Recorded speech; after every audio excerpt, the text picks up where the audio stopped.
আজ 31 মার্চ 2024 সকালবেলা কোথায় হয়েছে জানি না, ঢাকার দিকে প্রচণ্ড জ্বর হয়েছে।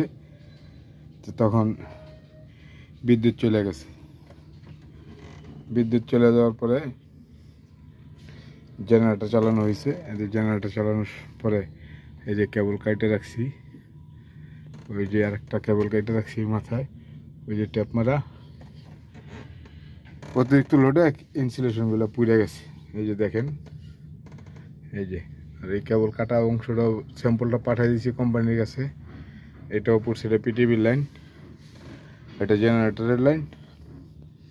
তো এটা জেনারেটর থেকে আসছে, এখানে চেঞ্জ ওভার হয়েছে। আর এই আর একটা লাইন, আরেকটা ওইখানে আরেকটা পাশে একটা বোট আছে আমাদের, এই যে ওই বোট, এই বোটের এখানে এসেছে এই চেঞ্জ